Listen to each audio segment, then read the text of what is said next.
प्रिय भक्तगण आज हूँ पवित्र आश्विन मासर प्रथम गुरुवार आउ आश्विन मासरे ही धन धान्य और समृद्धि देवी माँ लक्ष्मी गज बाहन बसी गजलक्ष्मी रूप से आसी प्रत्येक भक्तर दुख कष्ट और दरिद्रता को दूर करने सहित भक्तर प्रत्येक मनोकामना को पूर्ण करते। तेणु प्रिय भक्तगण आज परी पवित्र दिन में आम आपण धन धान्य और समृद्धि देवी माँ लक्ष्मी और धनाधिपति कुबेर महाराज एपर गोटे शक्तिशाली मंत्र विषय कहवाई जाऊँ जहाँ आपण जीवन में प्रत्येक दरिद्रता को दूर करने सहित आपण जीवन को धन धान्य परिपूर्ण करदेव। प्रिय भक्तगण धन धान्य और समृद्धि देवी माँ लक्ष्मी और धनाधिपति कुबेर महाराज ए मंत्रटी एते शक्तिशाली जे मंत्र को जप बा श्रवण करिया क्षणी आपण जीवन में जिते भी दरिद्रता था से सबू से ही क्षण ही दूर होगा लगे कहीं ए मंत्र आपण जीवन में धन आगमन में बाधा सृष्टि करता से सबू तत्व को दूर करने सहित धन आगमन रास्ता को प्रशस्त करते। किछि दिन पर्यंत ए मंत्र को आपण लगातार भाव में जप करती तेबे धन जेकोसी जगह था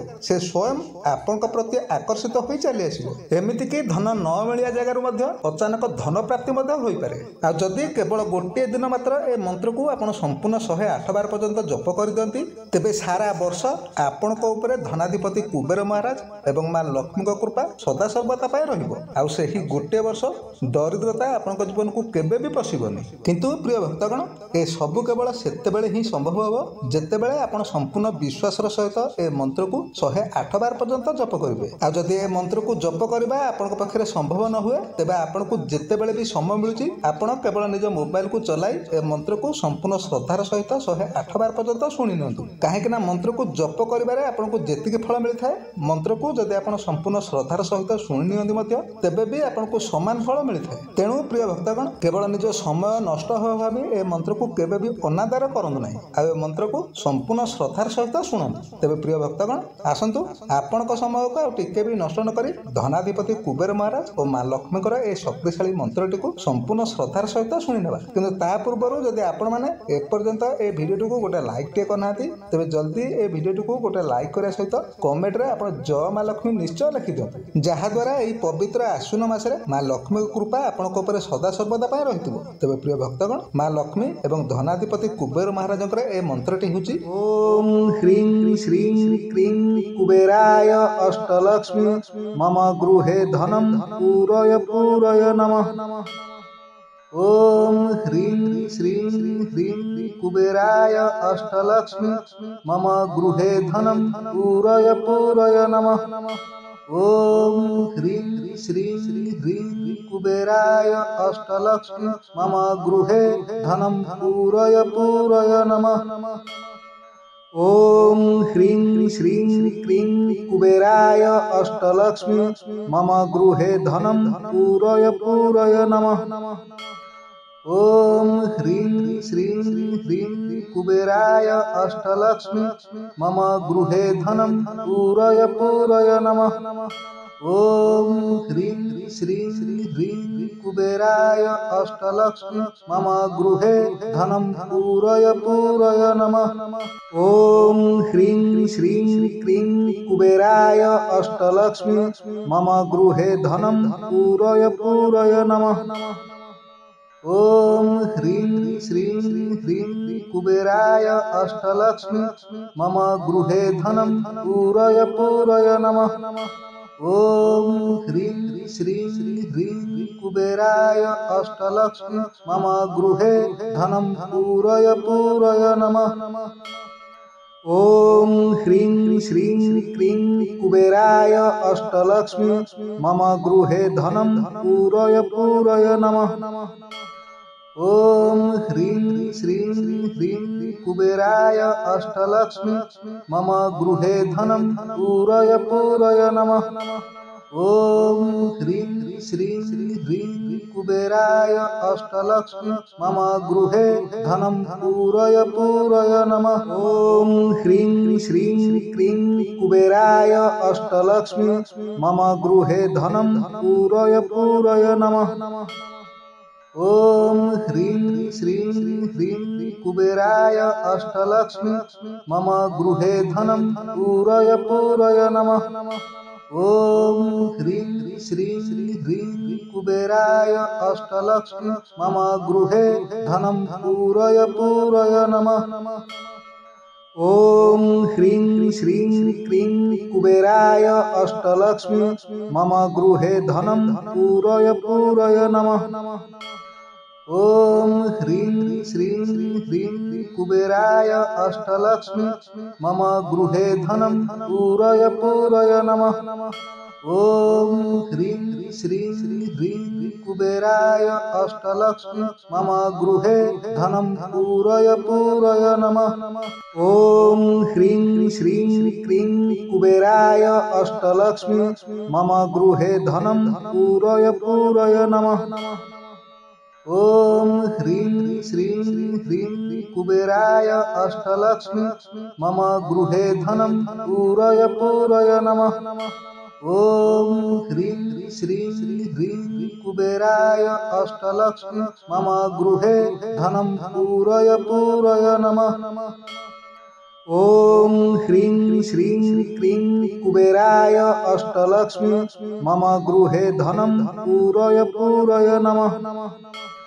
ॐ ह्रीं श्रीं ह्रीं कुबेराय अष्टलक्ष्मी मम गृहे धनं पूरय पूरय नमः। ॐ ह्रीं श्रीं ह्रीं कुबेराय अष्टलक्ष्मी मम गृहे धनं पूरय पूरय नमः। ॐ ह्रीं श्रीं क्रीं कुबेराय अष्टलक्ष्मी मम गृहे धनं पूरय पूरय नमः। ॐ ह्रीं श्रीं ह्रीं कुबेराय अष्टलक्ष्मी मम गृहे धनं पूरय पूरय नमः। ॐ ह्रीं श्रीं ह्रीं कुबेराय अष्टलक्ष्मी मम गृहे धनं पूरय पूरय नमः। ॐ ह्रीं श्रीं क्रीं कुबेराय अष्टलक्ष्मी मम गृहे धनं पूरय पूरय नमः। ॐ ह्रीं श्रीं ह्रीं कुबेराय अष्टलक्ष्मी मम गृहे धनं पूरय पूरय नमः। ॐ ह्रीं श्रीं ह्रीं कुबेराय अष्टलक्ष्मी मम गृहे धनं पूरय पूरय नमः।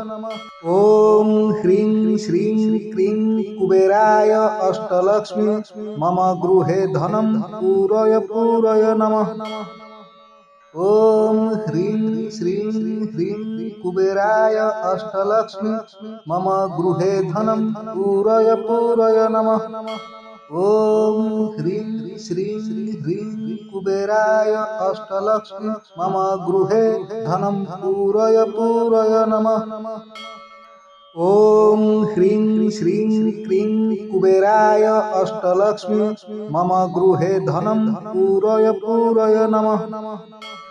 ॐ ह्रीं श्रीं ह्रीं कुबेराय अष्टलक्ष्मी मम गृहे धनं पूरय पूरय नमः।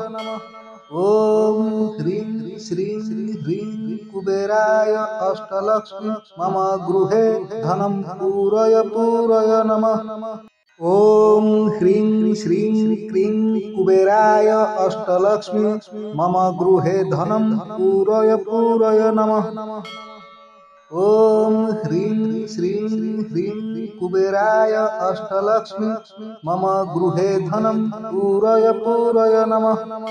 ॐ ह्रीं श्रीं ह्रीं कुबेराय अष्टलक्ष्मी मम गृहे धनं पूरय पूरय नमः। ॐ ह्रीं श्रीं क्रीं कुबेराय अष्टलक्ष्मी मम गृहे धनं पूरय पूरय नमः। ॐ ह्रीं श्रीं ह्रीं कुबेराय अष्टलक्ष्मी मम गृहे धनं पूरय पूरय नमः। ॐ ह्रीं श्रीं ह्रीं कुबेराय अष्टलक्ष्मी मम गृहे धनं पूरय पूरय नमः। ॐ ह्रीं श्रीं क्रीं कुबेराय अष्टलक्ष्मी मम गृहे धनं पूरय पूरय नमः। ॐ ह्रीं श्रीं ह्रीं कुबेराय अष्टलक्ष्मी मम गृहे धनं पूरय पूरय नमः। ॐ ह्रीं श्रीं ह्रीं कुबेराय अष्टलक्ष्मी मम गृहे धनं पूरय पूरय नमः। ॐ ह्रीं श्रीं क्रीं कुबेराय अष्टलक्ष्मी मम गृहे धनं पूरय पूरय नमः। ॐ ह्रीं श्रीं क्रीं कुबेराय अष्टलक्ष्मी मम गृहे धनं पूरय पूरय नमः। ॐ ह्रीं श्रीं क्रीं कुबेराय अष्टलक्ष्मी मम गृहे धनं पूरय पूरय नमः। ॐ ह्रीं श्रीं क्रीं कुबेराय अष्टलक्ष्मी मम गृहे धनं पूरय पूरय नमः। ॐ ह्रीं श्रीं क्रीं कुबेराय अष्टलक्ष्मी मम गृहे धनं पूरय पूरय नमः। ॐ ह्रीं श्रीं क्रीं कुबेराय अष्टलक्ष्मी मम गृहे धनं पूरय पूरय नमः। ॐ ह्रीं श्रीं क्रीं कुबेराय अष्टलक्ष्मी मम गृहे धनं पूरय पूरय नमः। ॐ ह्रीं श्रीं क्रीं कुबेराय अष्टलक्ष्मी मम गृहे धनं पूरय पूरय नमः। ॐ ह्रीं श्रीं क्रीं कुबेराय अष्टलक्ष्मी मम गृहे धनं पूरय पूरय नमः। ॐ ह्रीं श्रीं क्रीं कुबेराय अष्टलक्ष्मी मम गृहे धनं पूरय पूरय नमः। ॐ ह्रीं श्रीं क्रीं कुबेराय अष्टलक्ष्मी मम गृहे धनं पूरय पूरय नमः। ॐ ह्रीं श्रीं क्रीं कुबेराय अष्टलक्ष्मी मम गृहे धनं पूरय पूरय नमः। ॐ ह्रीं श्रीं क्रीं कुबेराय अष्टलक्ष्मी मम गृहे धनं पूरय पूरय नमः। ॐ ह्रीं श्रीं क्रीं कुबेराय अष्टलक्ष्मी मम गृहे धनं पूरय पूरय नमः। ॐ ह्रीं श्रीं क्रीं कुबेराय अष्टलक्ष्मी मम गृहे धनं पूरय पूरय नमः। ॐ ह्रीं श्रीं क्रीं कुबेराय अष्टलक्ष्मी मम गृहे धनं पूरय पूरय नमः। ॐ ह्रीं श्रीं क्रीं कुबेराय अष्टलक्ष्मी मम गृहे धनं पूरय पूरय नमः। ॐ ह्रीं श्रीं क्रीं कुबेराय अष्टलक्ष्मी मम गृहे धनं पूरय पूरय नमः। ॐ ह्रीं श्रीं क्रीं कुबेराय अष्टलक्ष्मी मम गृहे धनं पूरय पूरय नमः। ॐ ह्रीं श्रीं क्रीं कुबेराय अष्टलक्ष्मी मम गृहे धनं पूरय पूरय नमः। ॐ ह्रीं श्रीं क्रीं कुबेराय अष्टलक्ष्मी मम गृहे धनं पूरय पूरय नमः। ॐ ह्रीं श्रीं क्रीं कुबेराय अष्टलक्ष्मी मम गृहे धनं पूरय पूरय नमः। ॐ ह्रीं श्रीं क्रीं कुबेराय अष्टलक्ष्मी मम गृहे धनं पूरय पूरय नमः। ॐ ह्रीं श्रीं क्रीं कुबेराय अष्टलक्ष्मी मम गृहे धनं पूरय पूरय नमः। ॐ ह्रीं श्रीं क्रीं कुबेराय अष्टलक्ष्मी मम गृहे धनं पूरय पूरय नमः। ॐ ह्रीं श्रीं क्रीं कुबेराय अष्टलक्ष्मी मम गृहे धनं पूरय पूरय नमः। ॐ ह्रीं श्रीं क्रीं कुबेराय अष्टलक्ष्मी मम गृहे धनं पूरय पूरय नमः। ॐ ह्रीं श्रीं क्रीं कुबेराय अष्टलक्ष्मी मम गृहे धनं पूरय पूरय नमः। ॐ ह्रीं श्रीं क्रीं कुबेराय अष्टलक्ष्मी मम गृहे धनं पूरय पूरय नमः। ॐ ह्रीं श्रीं ह्रीं कुबेराय अष्टलक्ष्मी मम गृहे धनं पूरय पूरय नमः।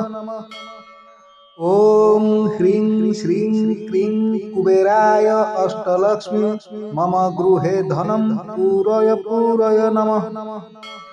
ॐ ह्रीं श्रीं ह्रीं कुबेराय अष्टलक्ष्मी मम गृहे धनं पूरय पूरय नमः।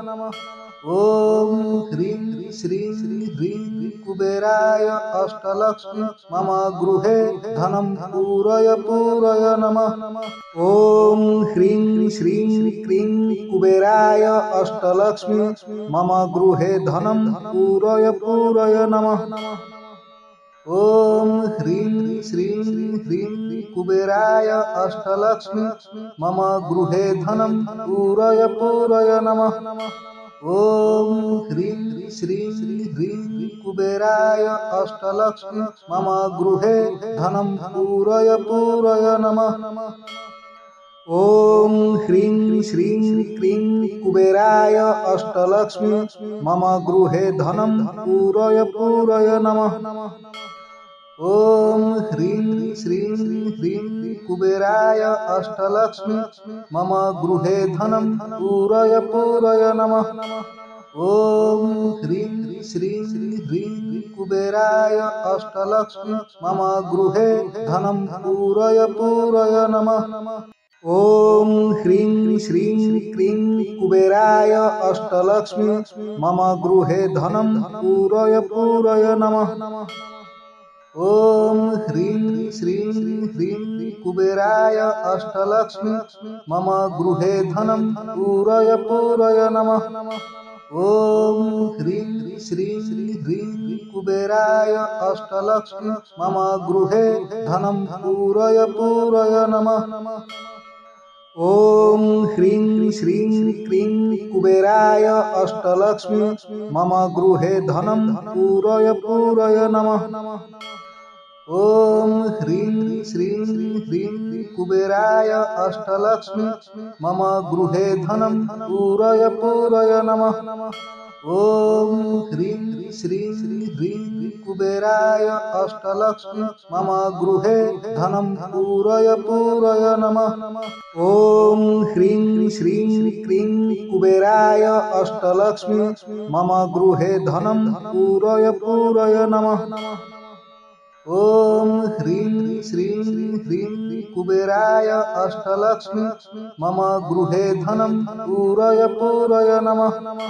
ॐ ह्रीं श्रीं ह्रीं कुबेराय अष्टलक्ष्मी मम गृहे धनं पूरय पूरय नमः।